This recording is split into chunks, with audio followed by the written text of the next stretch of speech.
So some people wanted a bit more of an explanation of the video about the 6-gang switches. So I'm going to watch it with you. I'll explain as I go along what I did.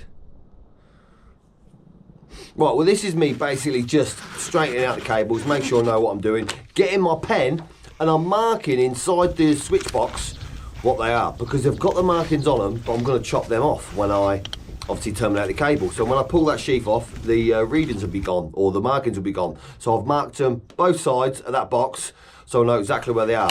These are the quick wire stripping tools. I find them handy, I think they're spot on. So you can just go in there, clip them, just nice and easy, and it cuts them straight. It cuts them nice and straight, so you can just pull them off. And this is Doncaster earth shore cable, which it comes with a cable with the earth already sheathed.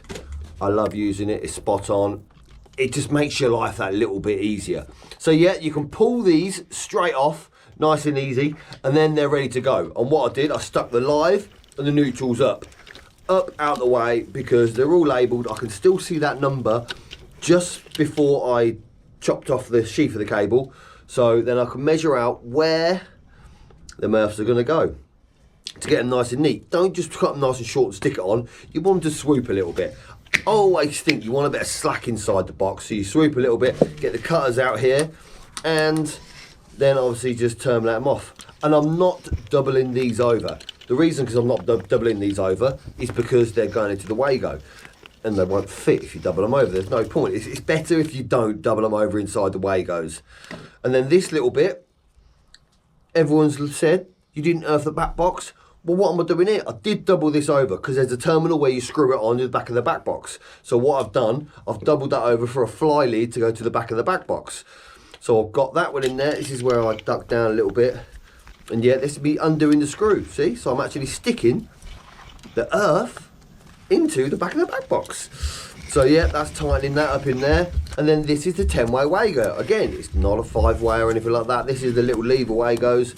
Can't remember what number they are, but they all just go inside there. They've got 10 ways, so they've got spare for later on. They don't do anything like an 8-way at the minute, as far as I know, so that is why I'm using the 10-way one. And there was plenty of room inside the box, so I can form them in there nice and neat, and just try and push them in there nice and neatly as well. Right, and these ones, I'm pulling the neutrals down.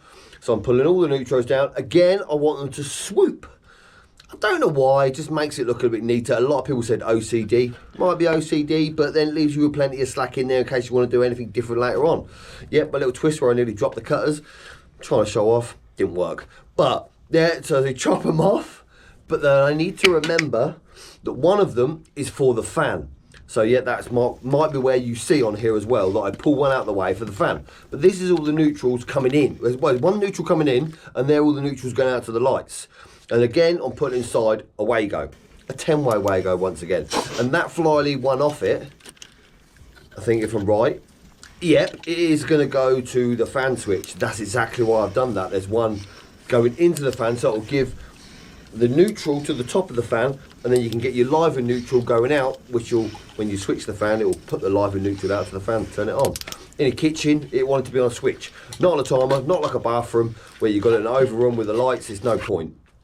And then you've got your lives, and obviously I can still see top of that switch which numbers they are. 1, 2, 3, 4, 5, 6. And then the live, obviously I knew where that was as well, and it had an L on there for live.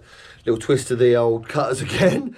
And then this is where I'm showing you these cutters, these little ones where I've got the bits inside. But if you see, hang about, yep, you see that got caught a bit on some of the cables when I was trying to chop it. But yeah, you can get them in there and pull them straight off, nice and easy.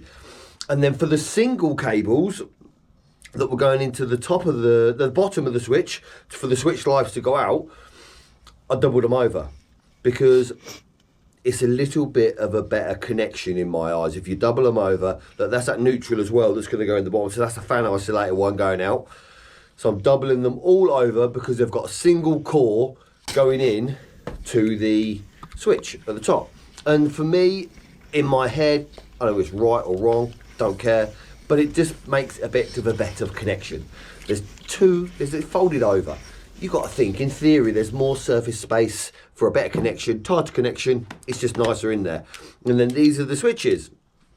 So then what I did here is just loosen them all off, not too much. I have done it before, it happens, you loosen them off, you drop a screw. But luckily, in this one, they're only one-way switches, so if you do drop a screw, you've got a two-way switch, so you can nick a screw, little grub screw out the other one. But then this is where I needed to do the links over. I was going to try and do it, have a continuous bit of live, but by the time I remembered that, I chopped it down too short. So I just did the links. Whichever way you do it, it's fine. I just did the links inside the switches to link over live to live to live to live. So basically all across the top of that switch, they're all live. They're all permanent lives in there as well. So then obviously the switch is doing its job where it's switching them out. And you can see I struggled a bit to get two in. So if you double them over as well, you'd never get them in that switch. So this is where I'm just terminating them with one and put it in there. And this is where I use that screwdriver as well, because having a new screwdriver for these terminals, it is a little better sort of thing. And these are the other croppers that I use. Yes, I did use 1,000 different, not 1,000 different tools, but 5 or 6 different tools. But I wanted to try them out, I wanted to check them out, see what they were like. So yeah, I used them.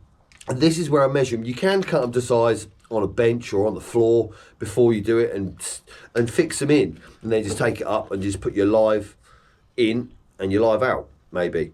But we did have a live in and a live out on this. I forgot, sorry. So we had a live coming in, a live going out. So I went in on the top with a live coming in from the fuse board and then out to the live that's going on to another circuit. So yes, this circuit did have a lot of lights on it. But this is where we undo the switch lives that are going out, and I always do it in L1. These Scoremore switches use L1 because then when you put it the right way up, they'll be the right way around. So you use L1 because it's not a two-way switch, it's only a one-way. Every single circuit is one-way switched in here. If you did want to two-way switch them, you'd have another 3-core coming in and you'd terminate it. Yeah, you'd do it differently. That's probably have to be a different video. It's going to be completely differently because you'd have to use the live into L1 and stuff like that. I don't want to confuse it anymore now. I've done a few videos on two-way switching, so you can go and check them out. But this is where I'm just putting the lives into the bottom of the switches. All the lives going out. 1, 2, 3, 4, 5, 6. 1, 2, 3, 4, 5. And then 6 was the fan, obviously. But yeah, and then the last one. Oh no, that was that the last one. That's not the last one. That was where you bend it over and you just didn't do it enough. And it wouldn't go into the switch because they're quite tight. It's 1.5 cable, so you've got to double it over and get it in there. And it does take a little bit sometimes. So you just, when you double it over, make sure you double it over with a perfect 90, nice and dead. So it goes nice and clean sort of thing to go in there. I don't know how you call it, but you know what I mean. You just get it in there nice and tight, basically. So you second fix this in, and you can see that I put that neutral in the bottom as well. And then there's one neutral going in the top of that switch, that's for the fan. So the neutral and live go in for the fan, and then the neutral and live go out. And then all I'm doing here is pushing it back. There's plenty of room in there, I didn't struggle at all. I think if I needed to, I could get a couple of dimmers in there if I wanted to. If the customer said, oh, I want some dimmers in there, I'm quite confident I could jiggery poke that around and get a couple of dimmers in there. There's plenty of space. So then 2 of the 3.5 screws, bish bash bosh, there is your switches. 1, 2, 3, 4, 5 and a fan. Perfect. And that is how to wire a 6-gang switch with a fan.